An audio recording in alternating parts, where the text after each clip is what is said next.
Occasionally we may meet a team that's playing extremely tough, aggressive defense in the form of a standard man-to-man defense or an all-out half-court press where they're denying the guard forward pass.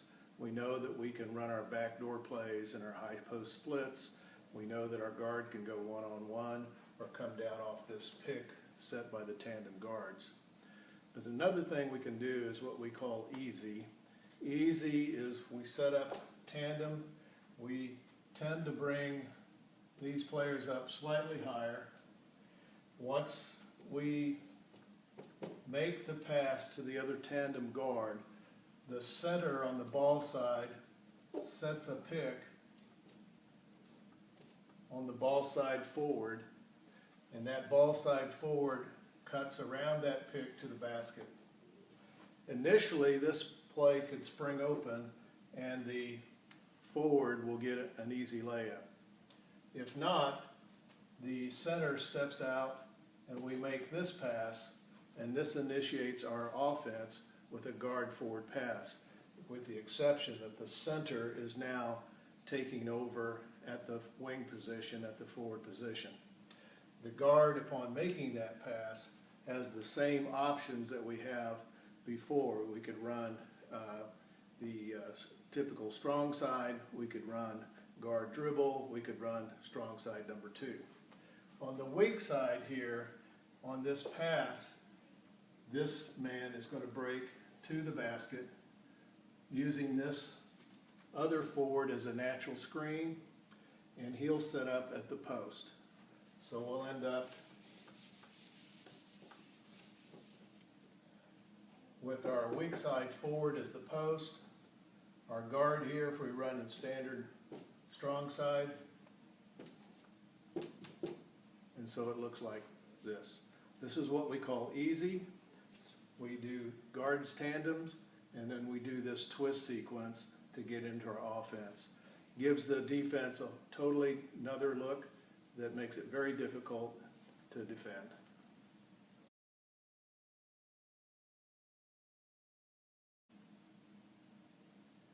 On occasion, we are going to meet resistance at half court, normally in the form of a trapping press that tries to keep penetration of the guards from either crossing half court or trapping them as soon as they do cross half court.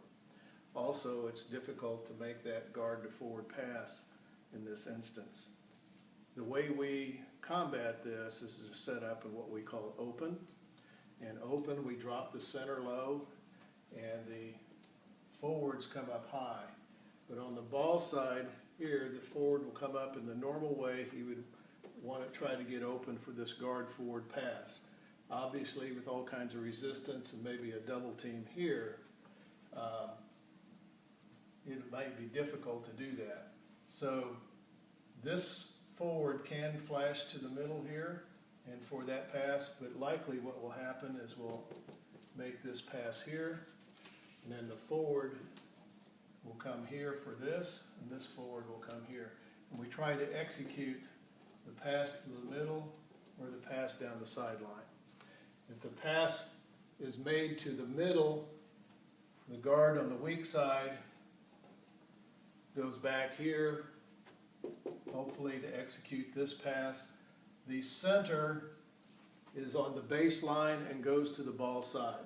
So if the ball is swung this way, the center is going to go here, and we execute a pass from here to the center, and this man cuts to the basket. If the ball goes here, then we want the center to come this way, and the same idea is we execute the pass to the baseline, and this man cuts through. The other forward takes on the position of a post man. If we can't execute that, the ball comes back out. Normally we're into our offense then.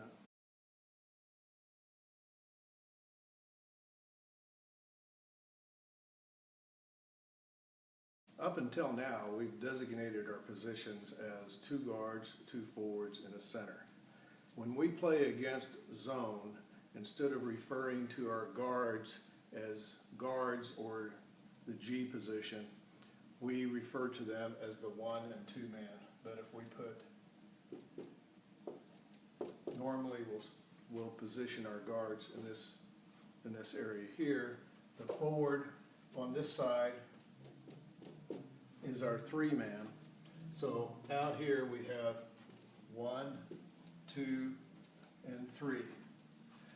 At the baseline, we've moved our 4-man down here, and our center, who has always been at the elbow, moves down into the block, onto the block on the baseline. So this is our standard lineup against a zone defense such as a 1-2-2 or a 2-1-2.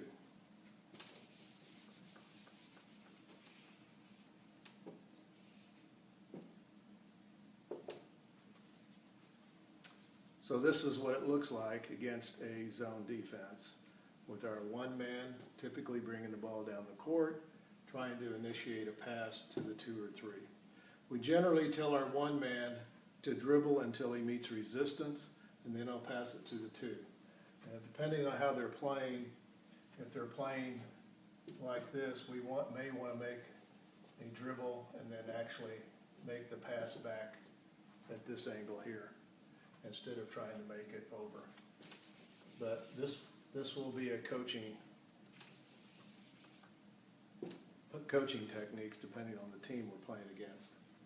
So the standard pass that we make against a zone, this 1-3 pass, initiates a cut by the 4-man to the elbow.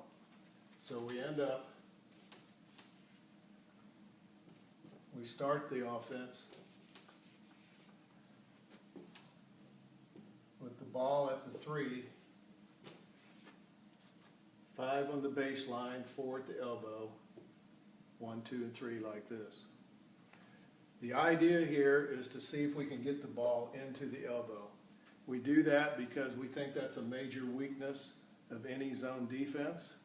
We've got the possibility of a shot from here, or the more likely, we have the possibility of a pass to the 5-man underneath, the 3-man swinging down, the 2-man on the weak side, or the 1-man anywhere out here.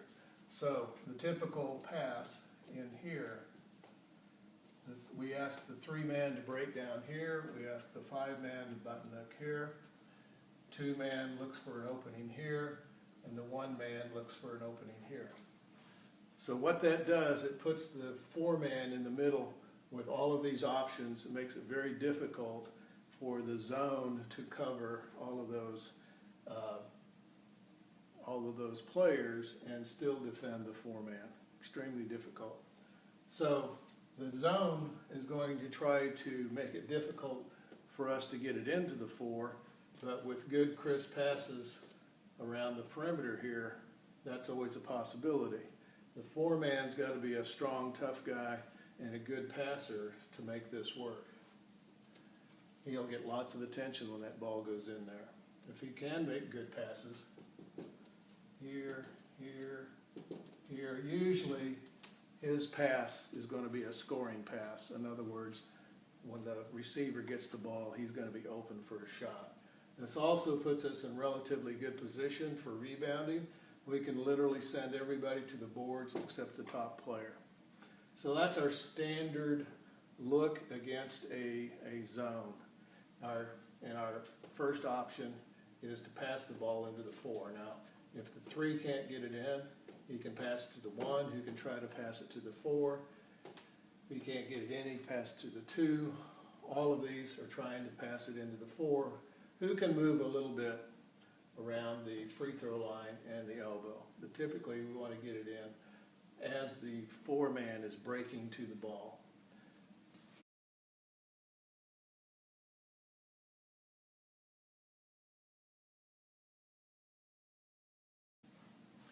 So another option for the 3-man, if the 3-man feels like it's not good to pass to the 4 or back out to the 1, another option is to pass the ball to the baseline.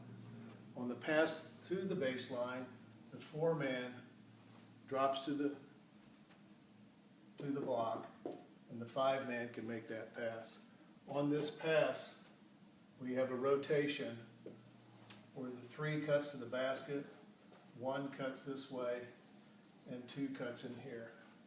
Another possibility for the 5-man is to pass it to the 2-man, pass it to the 1-man, either one of those options. If we've got a real strong inside presence with the 4-man, this play is a high percentage play that goes real well against a zone. With the 5-man unable to get the ball into the 4, he can pass it back out to the 1, and the 1 could look immediately into the 4. If the ball doesn't go there, he can pass it out to the 2-man. On that pass, the 4-man breaks up here, and we're back to that standard look where we're trying to get the 4-man the ball to the elbow. The rule of the 5-man, anytime the 4-man gets the ball, the 5-man is available under the basket.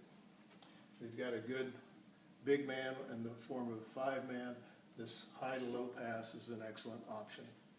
If this is not open, we can reverse the ball all the way around. We can again do all the rules about getting into the 4-man at the high post or going to the baseline, breaking to the basket. Again, this is our standard zone offense that starts off 1-2-2, ends up 1-3-1, is good against a 2-1-2 and a 1-2-2 defense.